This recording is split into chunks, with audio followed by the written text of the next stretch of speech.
ब्रह्ममुरारिसुरार्चितलिङ्गं निर्मलभाषितशोभितलिङ्गं जन्मजदुःखविनाशकलिङ्गं तत्प्रणमामि सदा शिवलिङ्गं देवमुनिप्रवरार्चितलिङ्गं कामदहनकरुणाकरलिङ्गं रावणदर्पविनाशनलिङ्गं तत्प्रणमामि सदा शिवलिङ्गम्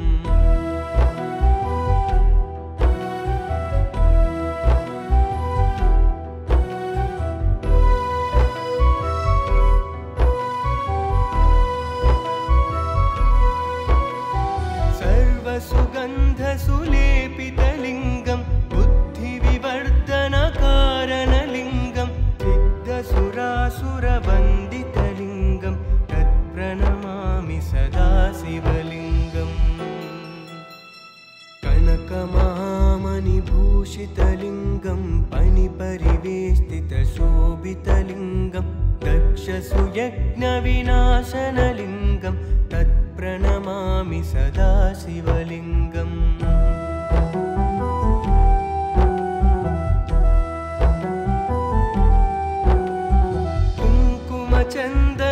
कुङ्कुमचन्दनलेपितलिङ्गं पङ्कजहारसुशोभितलिङ्गं सञ्चितपापविनाशनलिङ्गं तत्प्रणमामि सदा शिवलिङ्गम् देवगणार्चितसेवितलिङ्गं भावैर्भक्तिभिरेव च लिङ्गं दिनकरकोटिप्रभाकरलिङ्गं तत्प्रणमामि सदा शिवलिङ्गम्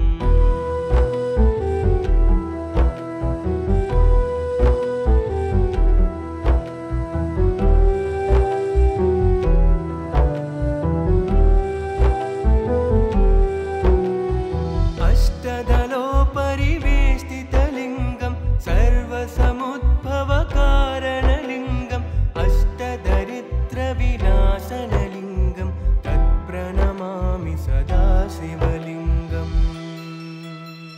सुरगुरुसुरवरपूजितलिङ्गं सुरवनपुष्पसदार्चितलिङ्गं परमपदं परमात्मकलिङ्गं तत्प्रणमामि सदा शिवलिङ्गं ब्रह्ममुरारिसुरार्चितलिङ्गं निर्मलभाषितशोभितलिङ्गं जन्मजदुःखविनाशकलिङ्गं तत्प्रणमामि सदा शिवलिङ्गम्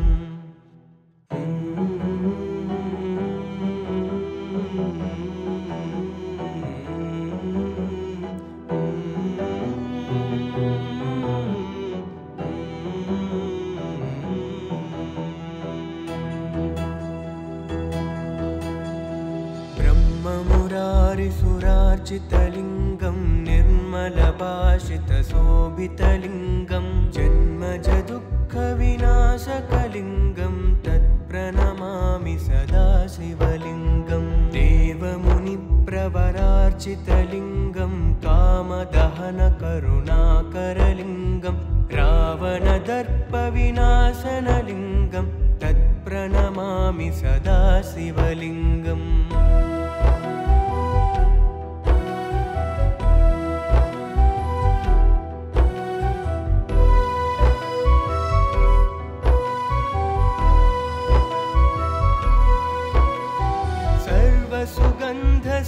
सर्वसुगन्धसुलेपितलिङ्गं बुद्धिविवर्धनकारणलिङ्गं सिद्धसुरासुरवन्दितलिङ्गं तत्प्रणमामि सदा शिवलिङ्गम्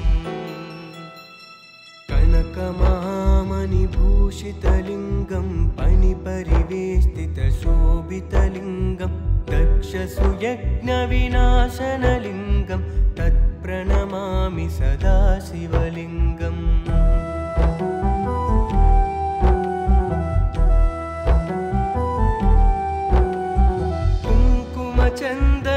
कुङ्कुमचन्दनलेपितलिङ्गं पङ्कजहारसुशोभितलिङ्गं सञ्चितपापविनाशनलिङ्गं तत्प्रणमामि सदा शिवलिङ्गं देवगणार्चितसेवितलिङ्गं भावैर्भक्तिभिरेव च लिङ्गं दिनकरकोटिप्रभाकरलिङ्गं तत्प्रणमामि सदा शिवलिङ्गम्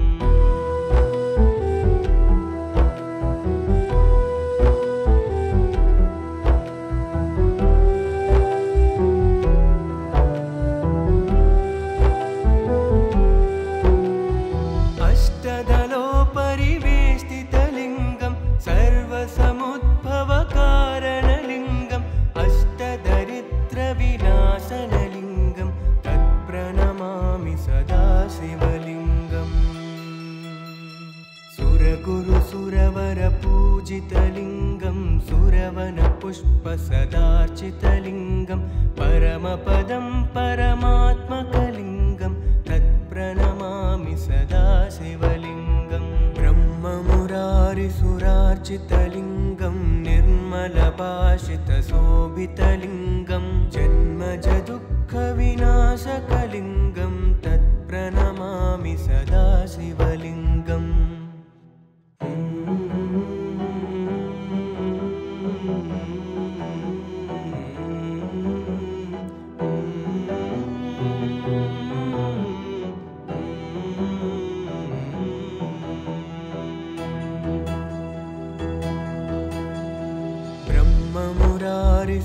ब्रह्ममुरारिसुरार्चितलिङ्गं निर्मलभाषितशोभितलिङ्गं जन्मजदुःखविनाशकलिङ्गं तत्प्रणमामि सदा शिवलिङ्गम् देवमुनिप्रवरार्चितलिङ्गं कामदहनकरुणाकरलिङ्गं रावणदर्पविनाशनलिङ्गं तत्प्रणमामि सदा शिवलिङ्गम्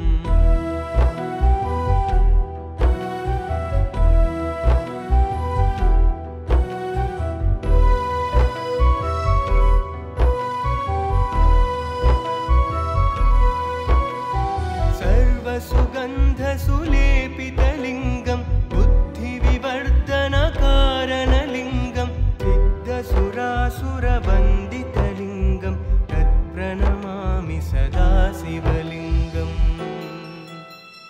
कनकमहामणिभूषितलिङ्गं पणिपरिवेष्टितशोभितलिङ्गं दक्षसुयज्ञविनाशनलिङ्गं तत्प्रणमामि सदा शिवलिङ्गम्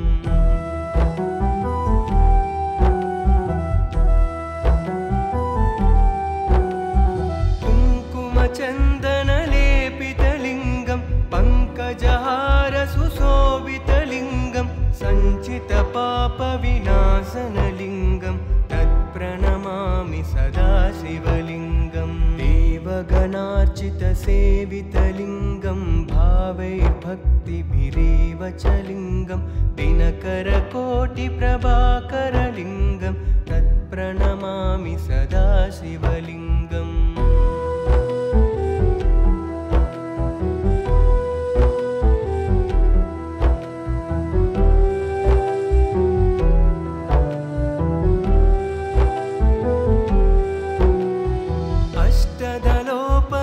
अष्टदलोपरिवेष्टितलिङ्गं सर्वसमुद्भवकारणलिङ्गम् अष्टदरिद्रविनाशनलिङ्गं तत्प्रणमामि सदा शिवलिङ्गम् सुरगुरुसुरवरपूजितलिङ्गं सुरवनपुष्पसदार्चितलिङ्गं परमपदं परमात्मकलिङ्गं तत्प्रणमामि सदा शिवलिङ्गम् ब्रह्ममुरारिसुरार्चितलिङ्गं निर्मलभाषितशोभितलिङ्गं जन्मजदुःखविनाशकलिङ्गं तत्प्रणमामि सदा शिवलिङ्गम्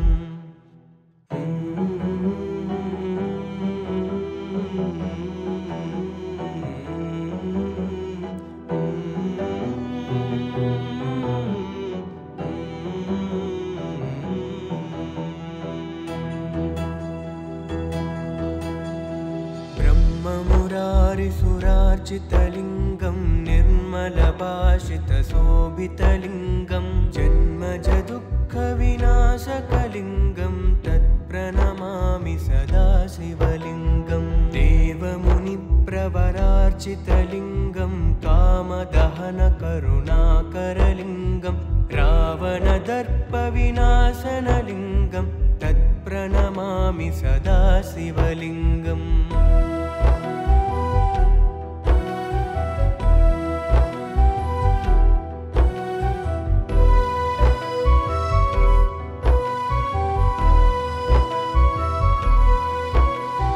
सर्वसुगन्धसुलेपितलिङ्गं बुद्धिविवर्धनकारणलिङ्गं सिद्धसुरासुरवन्दितलिङ्गं तत्प्रणमामि सदा शिवलिङ्गम्। कनकमहामणिभूषितलिङ्गं फणिपरिवेष्टितशोभितलिङ्गं दक्षसुयज्ञविनाशनलिङ्गं तत्प्रणमामि सदा शिवलिङ्गम्।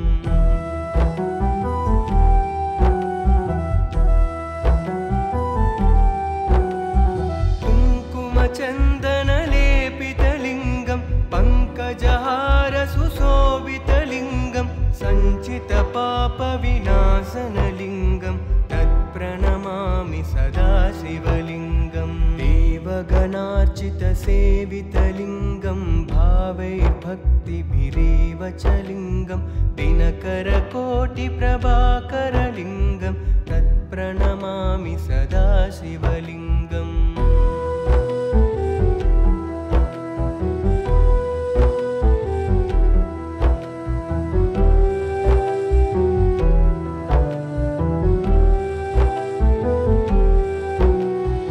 अष्टदलोपरिवेष्टितलिङ्गं सर्वसमुद्भवकारणलिङ्गम् अष्टदरिद्रविनाशनलिङ्गं तत्प्रणमामि सदा शिवलिङ्गम्।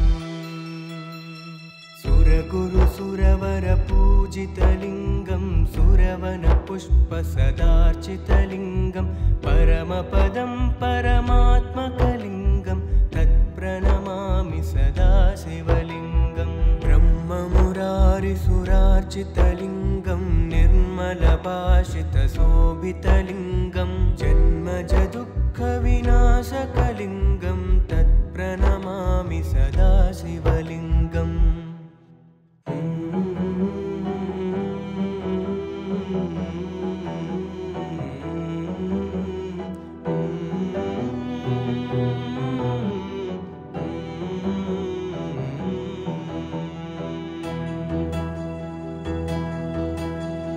ब्रह्ममुरारिसुरार्चितलिङ्गं निर्मलभाषितशोभितलिङ्गं जन्मजदुःखविनाशकलिङ्गं तत्प्रणमामि सदा शिवलिङ्गम्। देवमुनिप्रवरार्चितलिङ्गं कामदहनकरुणाकरलिङ्गं रावणदर्पविनाशनलिङ्गं तत्प्रणमामि सदा शिवलिङ्गम्।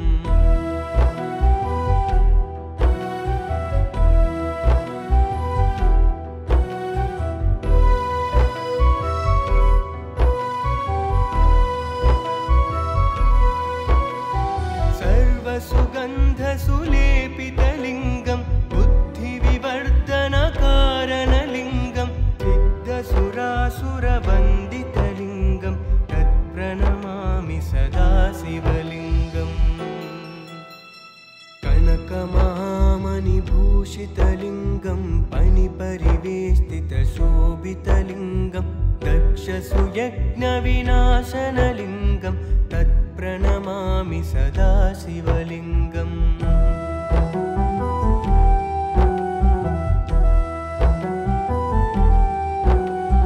कुङ्कुमचन्दनलेपितलिङ्गं पङ्कजहारसुशोभितलिङ्गं सञ्चितपापविनाशनलिङ्गं तत्प्रणमामि सदा शिवलिङ्गम्। देवगणार्चितसेवितलिङ्गं भावैर्भक्तिभिरेव च लिङ्गं दिनकरकोटिप्रभाकरलिङ्गं तत्प्रणमामि सदा शिवलिङ्गम्।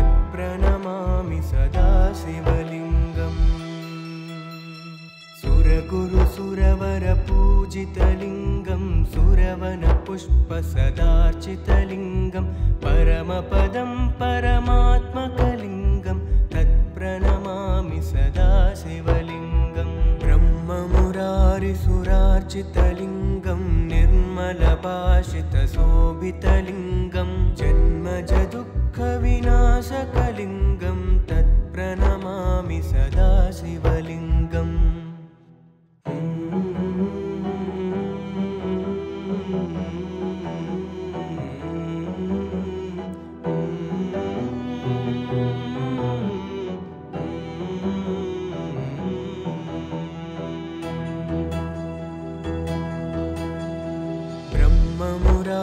सुरार्चितलिङ्गं निर्मलभाषितशोभितलिङ्गं जन्मजदुःखविनाशकलिङ्गं तत्प्रणमामि सदा शिवलिङ्गं। देवमुनिप्रवरार्चितलिङ्गं कामदहनकरुणाकरलिङ्गं रावणदर्पविनाशनलिङ्गं तत्प्रणमामि सदा शिवलिङ्गम्।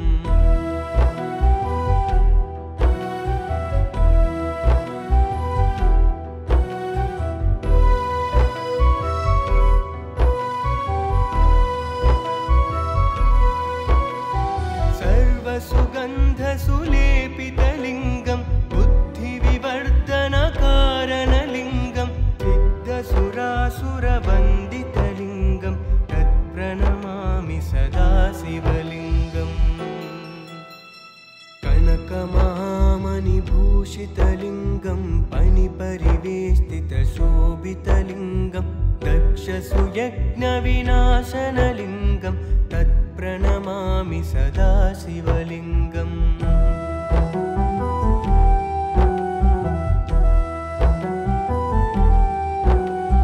कुङ्कुमचन्दनलेपितलिङ्गं पङ्कजहारसुशोभितलिङ्गं सञ्चितपापविनाशनलिङ्गं तत्प्रणमामि सदा शिवलिङ्गम्। देवगणार्चितसेवितलिङ्गं भावैर्भक्तिभिरेव च लिङ्गं दिनकरकोटिप्रभाकरलिङ्गं तत्प्रणमामि सदा शिवलिङ्गम्।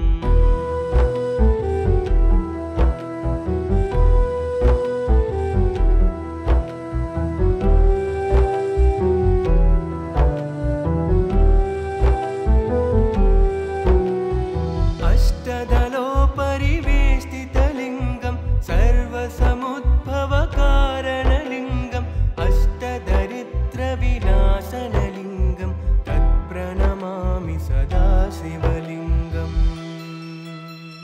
सुरगुरुसुरवरपूजितलिङ्गं सुरवनपुष्पसदार्चितलिङ्गं परमपदं परमात्मकलिङ्गं तत्प्रणमामि सदा शिवलिङ्गम्। ब्रह्ममुरारिसुरार्चितलिङ्गं निर्मलभाषितशोभितलिङ्गं जन्मजदुःखविनाशकलिङ्गं तत्प्रणमामि सदा शिवलिङ्गम्।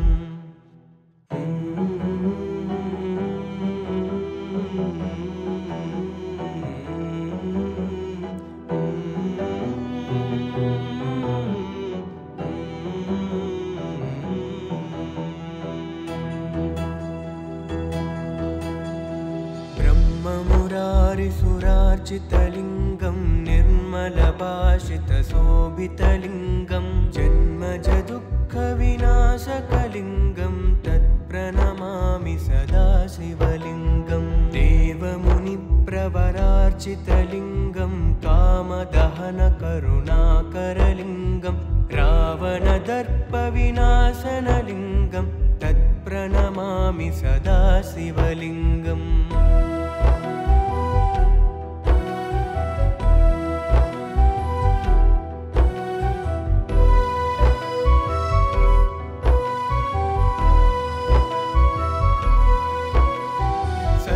सुगन्धसुलेपितलिङ्गं बुद्धिविवर्धनकारणलिङ्गं सिद्धसुरासुरवन्दितलिङ्गं तत्प्रणमामि सदा शिवलिङ्गम्। कनकमहामणिभूषितलिङ्गं फणिपरिवेष्टितशोभितलिङ्गं दक्षसुयज्ञविनाशनलिङ्गं तत् तत्प्रणमामि सदा शिवलिङ्गम्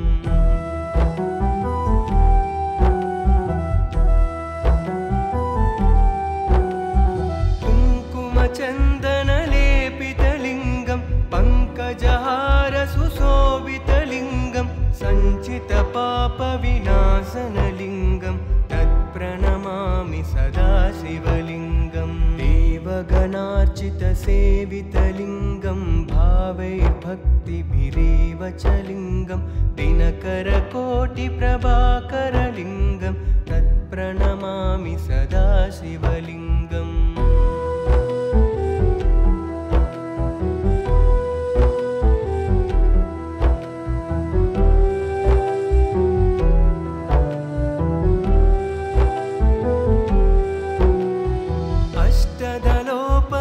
अष्टदलोपरिवेष्टितलिङ्गं सर्वसमुद्भवकारणलिङ्गम् अष्टदरिद्रविनाशनलिङ्गं तत्प्रणमामि सदा शिवलिङ्गम् सुरगुरुसुरवरपूजितलिङ्गं सुरवनपुष्पसदार्चितलिङ्गं परमपदं परमात्मकलिङ्गं तत्प्रणमामि सदा शिवलिङ्गम् ब्रह्ममुरारिसुरार्चितलिङ्गं निर्मलभाषितशोभितलिङ्गं